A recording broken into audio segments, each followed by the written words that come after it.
नमस्कार दोस्तों, राजस्थान कला एवं संस्कृति विषय की कक्षा में आपका हार्दिक स्वागत अभिनंदन। इस कक्षा में हमारा टॉपिक चल रहा था राजस्थान की हस्तकलाएं और इसी हस्तकला के टॉपिक को आगे बढ़ाते हुए नेक्स्ट कला के रूप में हम करेंगे राज्य के अंतर्गत मेहंदी कला को करेंगे। मेहंदी कला जो रहती है वो राज्य के अंतर्गत एक अस्थायी कला रहती है जो किसका प्रतीक मानी जाती है? सुहागिन महिलाओं को का जो प्रतीक है वो किसे माना जाता है? मेहंदी कला को माना जाता है। तो मेहंदी कला जो है वो मुख्य रूप से सुहाग का एवं सौभाग्य का प्रतीक रहती है। सुहाग एवं सौभाग्य का प्रतीक जो है किसे कहा जाता है? मेहंदी कला को कहा जाता है। और ये मेहंदी कला जो है वो शरीर पर अस्थायी चित्रांकन होता है। शरीर पर अस्थायी चित्रांकन तो शरीर पर किया गया अस्थायी चित्रांकन जो है वो क्या कहलाता है? मेहंदी कला कहलाती है। और राज्य के अंतर्गत या भारत में जो मेहंदी है वो कहाँ की प्रसिद्ध मानी जाती है? सोजत पाली की जो मेहंदी है वो राज्य के अंतर्गत सर्वाधिक लोकप्रिय रहती है। तो मेहंदी जो है वो किसका प्रतीक रहती है? सुहाग और सौभाग्य का प्रतीक रहती है, जो कि शरीर के ऊपर एक अस्थायी चित्रांकन रहता है। और मेहंदी जो है वो कहाँ की प्रसिद्ध रहती है? सोजत पाली की मेहंदी जो है वो राज्य के अंतर्गत सर्वाधिक लोकप्रिय रहती है। इसी कला को आगे बढ़ाते हुए नेक्स्ट कला रहती है गोदना कला। तो गोदना कला क्या होती है?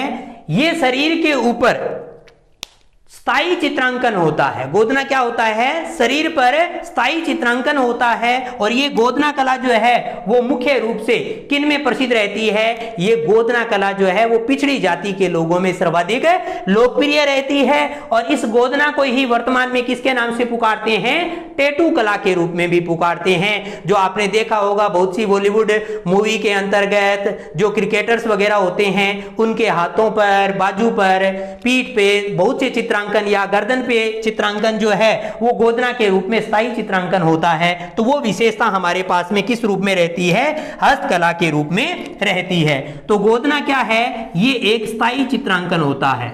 स्थायी चित्रांकन तो शरीर पर किया गया स्थायी चित्रांकन क्या कहलाता है? गोदना कहलाता है। और मुख्य रूप से अगर देखा जाए तो गोदना जो है वो किन में फेमस रहता है? पिछड़ी जाति के अंतर्गत, पिछड़ी जाति के लोगों के अंतर्गत जो है वो गोदना का सर्वाधिक प्रचलन रहता है। और इसी गोदना को वर्तमान में किसके नाम से पुकारते हैं? टैटू के नाम से पुकारा जाता है। तो टैटू कला हो गई या गोदना कला है तो वो क्या है? स्थायी चित्रांकन है जो पिछड़ी जाति के स्त्री और पुरुषों के अंतर्गत सर्वाधिक लोकप्रिय रहती है, जो टैटू कला के रूप में भी पुकारी जाती है। तो ये हमारे पास में हस्तकला के रूप में कला रहती है। नेक्स्ट कला के रूप में हम करते हैं मांडना कला। तो राज्य के अंतर्गत मांडना कला जो है वो सर्वाधिक लोकप्रिय रहती है। मांडना कला क्या होती है? ये मांगलिक अवसरों पर जो घर के आंगन के अंतर्गत जो दीवारें होती है उनके ऊपर जो चित्रांकन किया जाता है, किसके माध्यम से? हिरमिच के माध्यम से जो चित्रांकन किया जाता है उसे क्या कहते हैं? मांडना कला के रूप में पुकारते हैं। तो इसमें आप नोट कर लें कि मांडना कला क्या रहती है? ये रहती है मांगलिक अवसरों पर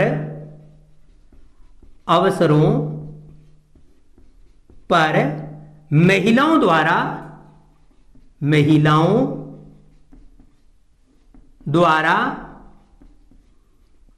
घर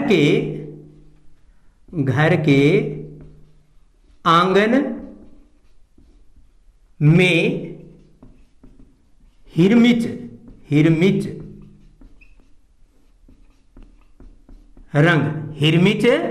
रंग से ज्यामितीय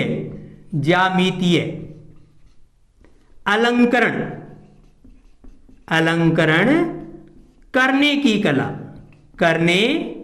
की कला जो है वो क्या कहलाती है, मांडना कहलाती है। तो राज्य के अंतर्गत मांगलिक अवसरों पर महिलाओं के द्वारा घर के आंगन में हिरमिच रंग के द्वारा जो ज्यामितीय आकृतियां बनाई जाती है उन्हें क्या कहते हैं, मांडना कहते हैं। ये मुख्य रूप से घर के आंगन की दीवारों पर निर्मित की जाती है। तो ये विशेषता किसकी रहती है, मांडना कला की विशेषता रहती है। इसी कला के अंतर्गत नेक्स्ट कला रहती है आपकी रंगोली कला। रंगोली कला, और रंगोली कला जो है वो राज्य में सर्वाधिक लोकप्रिय भी रहती है। रंगोली जो है वो कब मनाई जाती है, तो राज्य के अंतर्गत त्योहारों के अवसर पर रंगोली का निर्माण किया जाता है, या कोई विशेष व्यक्ति के आने पर जो है वो रंगोली का निर्माण किया जाता है, विशेष उत्सवों पर जो है वो रंगोली का निर्माण किया जाता है। विभिन्न रंगों का प्रयोग करते हुए जो भूमि के ऊपर चित्रांकन किया जाता है उसे क्या कहते हैं, रंगोली कला के रूप में पुकारते हैं। तो रंगोली कला जो है वो फर्श पर की जाने वाली कला है, फर्श पर की जाती है। तो फर्श पर की जाने वाली कला क्या है, रंगोली, जो मुख्य रूप से त्योहार या उत्सवों पर जो खास उत्सव होते हैं उनके ऊपर किया जाने वाला जो चित्रांकन होता है वो क्या कहलाती है, रंगोली। या विशेष व्यक्ति के आवागमन पर, या विशेष व्यक्ति के आवागमन पर जो है वो किस कला का प्रचलन रहता है, रंगोली कला का प्रचलन रहता है। तो ये विशेषता हमारे पास में किसकी रहती है, रंगोली कला की मूलभूत विशेषता रहती है। तो यानी कि मेहंदी कला क्या है, सुहाग और सौभाग्य का प्रतीक रहती है। गोदना क्या है, एक स्थायी चित्रांकन है जो कि पिछड़ी जाति के स्त्री पुरुषों के अंतर्गत सर्वाधिक प्रयोग में लिया जाता है। मांडना कला क्या है कि मांगलिक अवसरों पर जो है वो महिलाओं के द्वारा घर के आंगन में किया जाने वाला ज्यामितीय चित्रांकन जो होता है, जो हिरमिच रंग के माध्यम से किया जाता है उसे क्या कहते हैं, मांडना कहते हैं। और रंगोली किसे कहते हैं, फर्श पर किया जाने वाला चित्रांकन जो है, जो विशेष उत्सवों पर, त्योहारों पर या किसी विशेष व्यक्ति के आवागमन पर जो कार्य किया जाता है उसे हम क्या कहते हैं, रंगोली कला के रूप में पुकारते हैं। इन्हीं कलाओं के अंतर्गत नेक्स्ट कला के रूप में देखें तो हमारे पास आती है थापा या थापे कला। थापा कला जो है वो महिलाओं द्वारा जो है वो ग्रामीण क्षेत्रों में विभिन्न त्योहारों और उत्सवों पर परंपरागत रंगों का प्रयोग करते हुए जो चित्रांकन किया जाता है उसे हम क्या कहते हैं, थापे के रूप में पुकारते हैं। तो नेक्स्ट कला के रूप में हम करते हैं थापे कला। थापे या थापा कला। थापा ये क्या रहता है, ये ग्रामीण क्षेत्रों में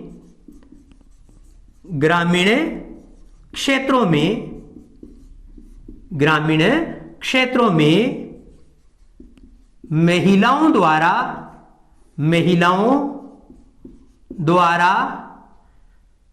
त्योहारों व विशेष उत्सवों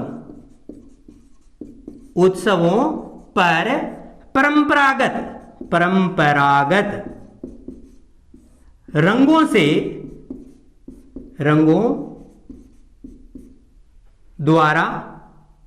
रंगों द्वारा किया गया चित्रण।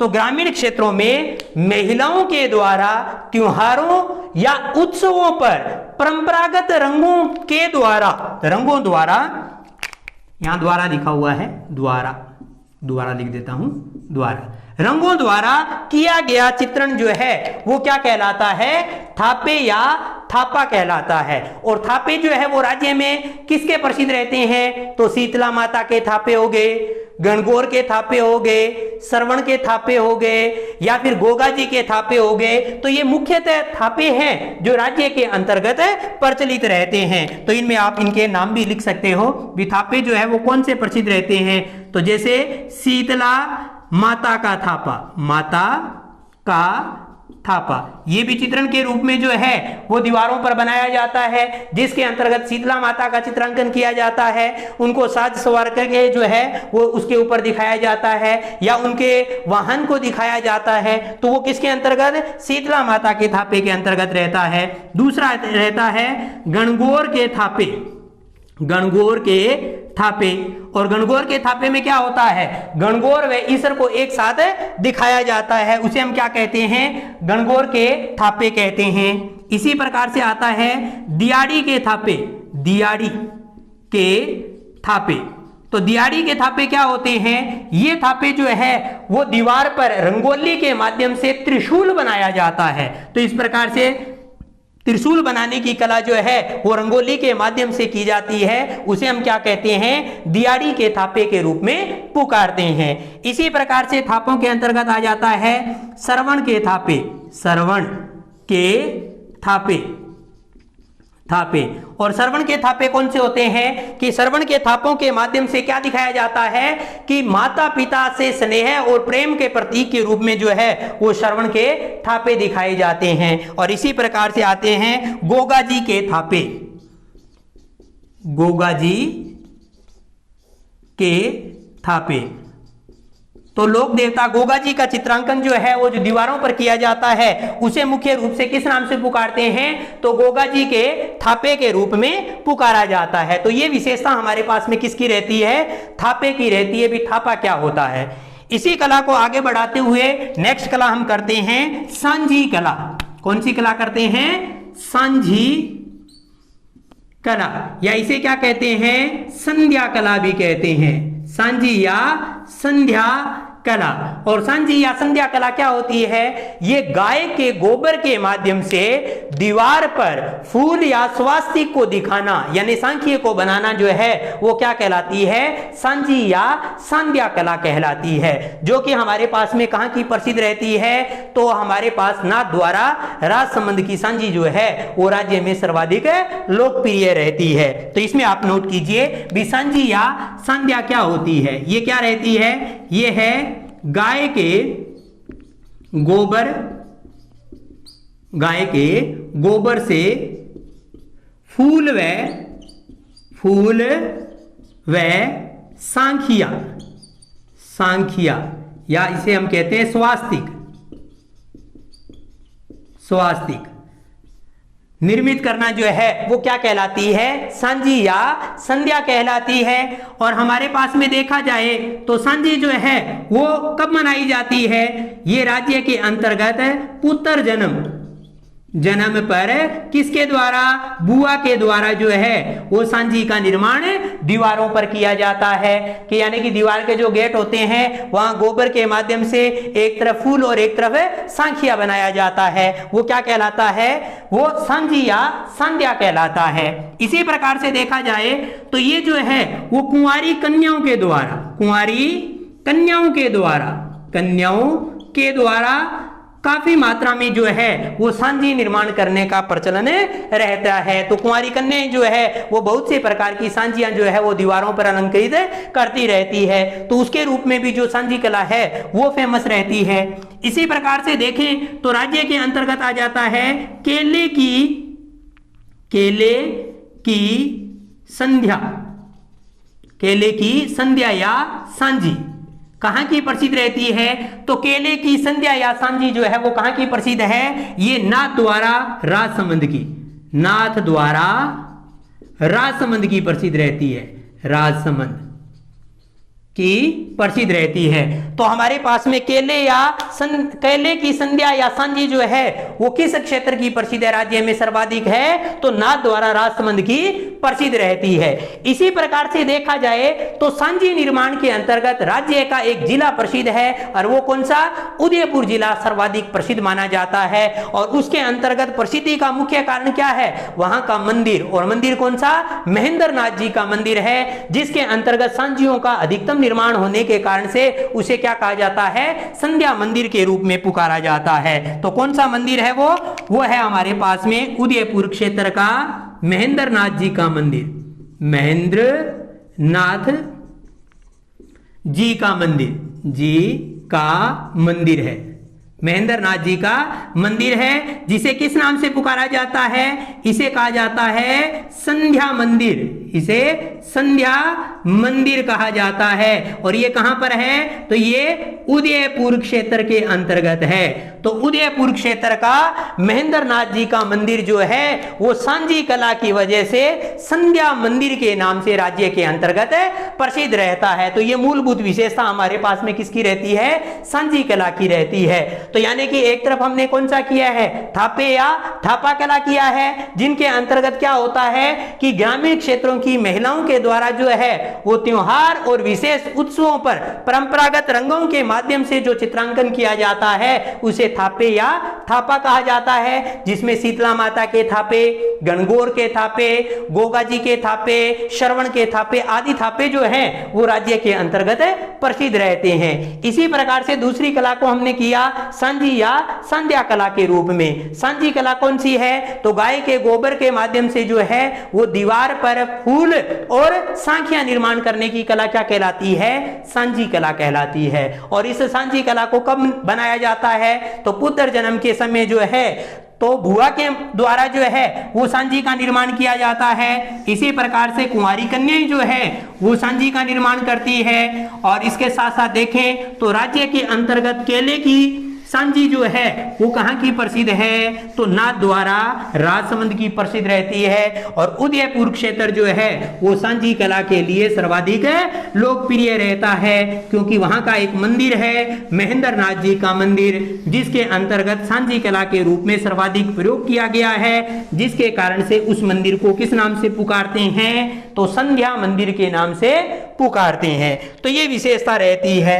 नेक्स्ट कला के रूप में हम करते हैं राज्य की आला गीला कला। कौन सी कला करते हैं? आला गीला, आला गीला कला, आला गीला कला।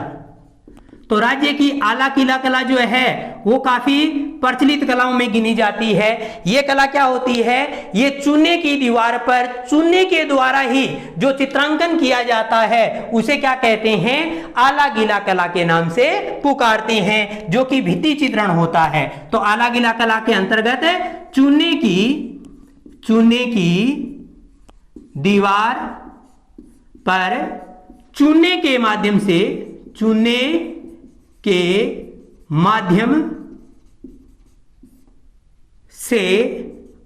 आकर्षण भित्ति चित्रण करने की कला जो है वो क्या कहलाती है? आला गीला कला कहलाती है। ये आला गीला कला जो है वो भारत के अंतर्गत कहां से प्रवेश होती है? इसका प्रवेश जो है वो भारत के अंतर्गत इटली से होता है। कहां से होता है? इटली से जो है वो इसका प्रवेश होता है।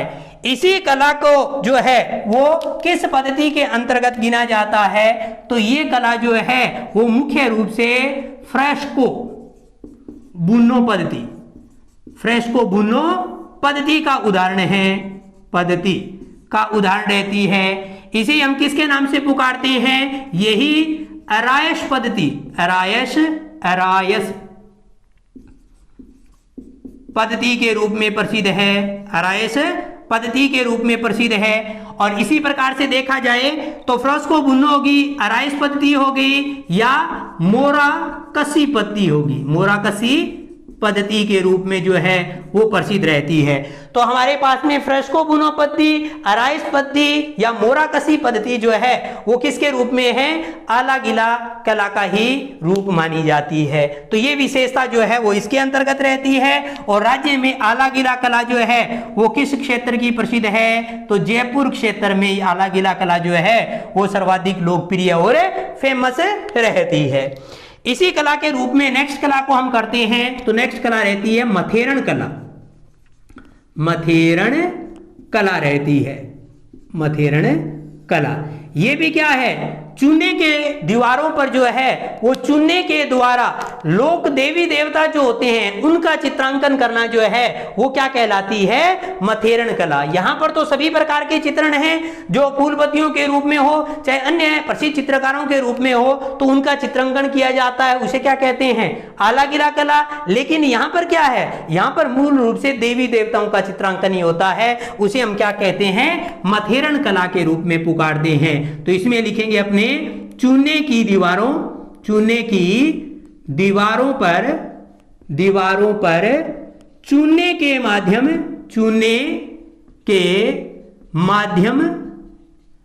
से देवी देवताओं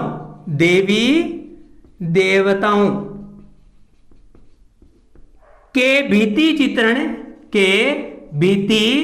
चित्रण करने की कला जो है वो क्या कहलाती है, मथेरन कला कहलाती है। तो चूने की दीवार पर चूने के माध्यम से देवी देवताओं का चित्रांकन करना जो है वो क्या कहलाती है, मथेरन कला कहलाती है। और राज्य में मथेरन कला कहां की प्रसिद्ध है, तो बीकानेर क्षेत्र की प्रसिद्ध रहती है। कहां की प्रसिद्ध है, तो बीकानेर क्षेत्र की प्रसिद्ध रहती है। इन्हीं कलाओं के अंतर्गत देखा जाए तो एक महत्वपूर्ण कला आती है हाथी दांत की चूड़ियां। तो राज्य के अंतर्गत हाथी दांत की चूड़ियां जो है वो कहां की प्रसिद्ध रहती है, तो राज्य में हाथी दांत की चूड़ियों के रूप में जो है वो जोधपुर क्षेत्र प्रसिद्ध रहता है। कौन सा क्षेत्र है, जोधपुर क्षेत्र जो है वो हाथी दांत की चूड़ियों के लिए प्रसिद्ध रहता है। इसी प्रकार से नेक्स्ट कला के रूप में हम करते हैं तो लाख की कला। तो अब हमने किया आलागिला कला और मथेरन कला को, और नेक्स्ट कला हम कर रहे हैं लाख की कला या लाख का काम। तो राज्य के अंतर्गत लाख का सर्वाधिक काम कहां पर होता है, तो जयपुर में, उसके अलावा उदयपुर और उसके अलावा खंडेला सीकर के अंतर्गत जो है वो राज्य में लाख का काम जो है वो सर्वाधिक मात्रा में होता है। तो नेक्स्ट हम करते हैं लाख का काम।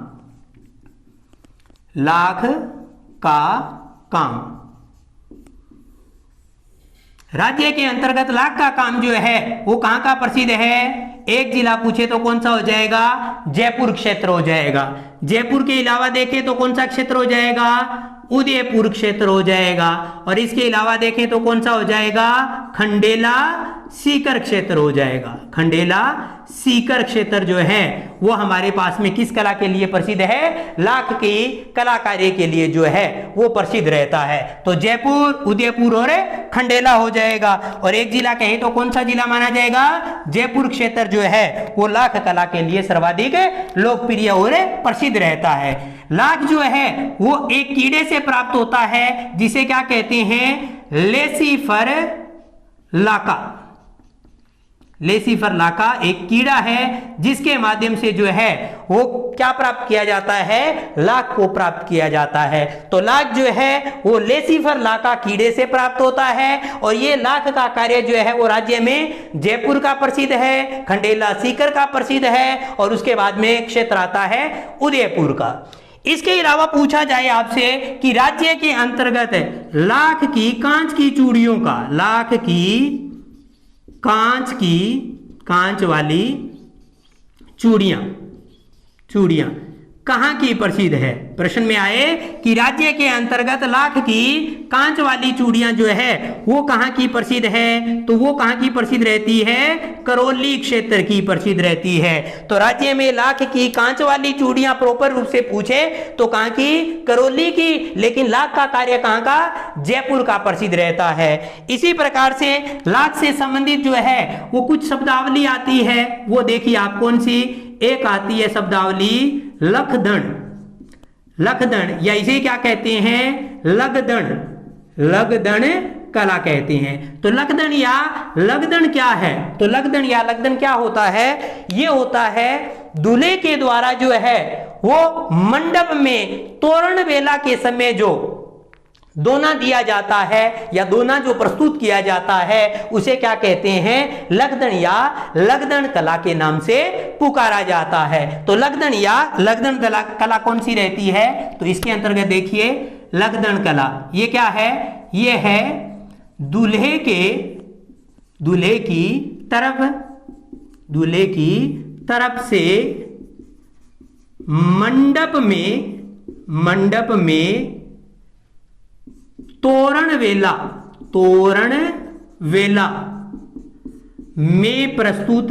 में प्रस्तुत किया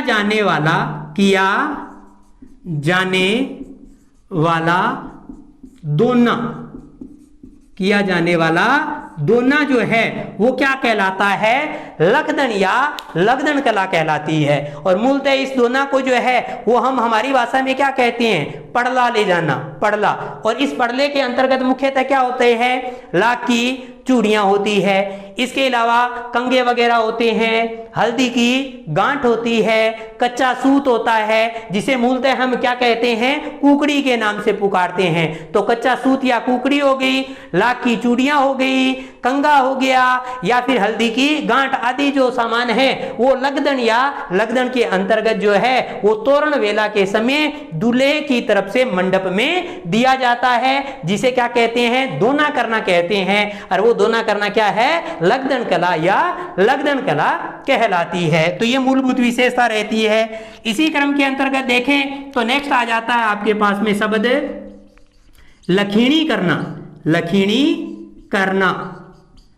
लखीणी करना या आ जाए आपके पास में इसके अंतर्गत शब्द लखनी करना या लखीणी करना। मूलतः इसी को ध्यान में रख ले, लखीणी करना क्या होता है, ये विवाह के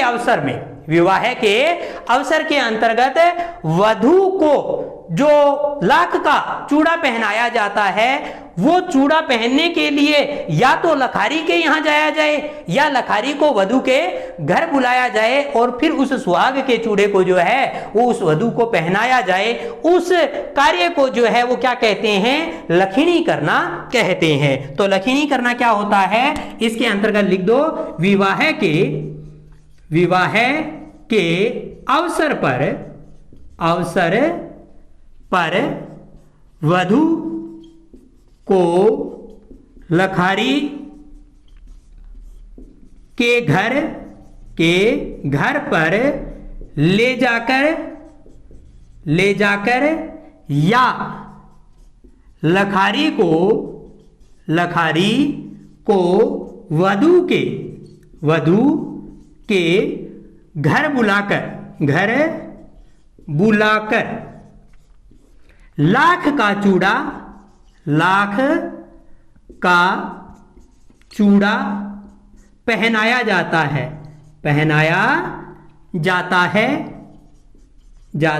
है जिसे सावा का चूड़ा